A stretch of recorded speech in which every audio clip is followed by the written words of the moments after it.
Welcome to Season 3 of Crappy Cartoons, and of course, Season 3 of Animated Angels. And hopefully I won't get into a rut like I did last year, so what do I have planned for Season 3? Well, the plan is to go at my own pace and not have to worry about releasing one per week like I used to do, as that'll burn me out quickly. But aside from that, I also plan to go back and re-review some things that I don't think my thoughts were very clear on, kinda like I did last year with my review of 12 Ounce Mouse. But what a better way to kick off this season by re-reviewing something I had started Season 2 on? The Rainbow Rocks My Little Pony movie. Now, one of the biggest complaints about my original review was that I was vague on things I didn't understand, not doing research on some basics towards the movie.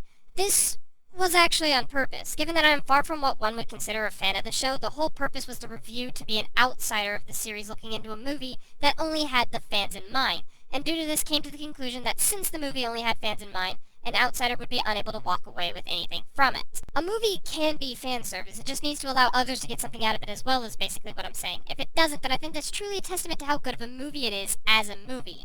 As in, not at all. You need to be able to keep any viewer invested. That's the simple fact with anything relating to entertainment, and that's the biggest downfall with Rainbow Rocks to me. It only had the fans in mind, and due to that has little to no entertainment value to those who aren't.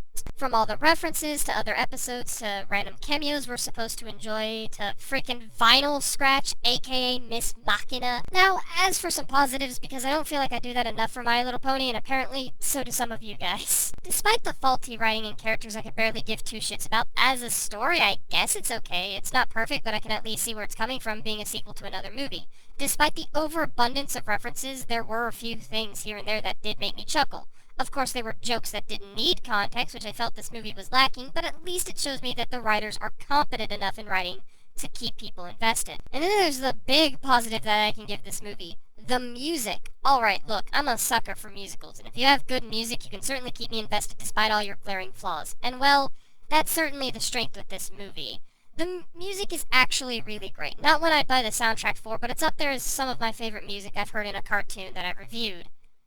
And I think that's about it. I hope that cleared things up. I hope that's a better review than last time.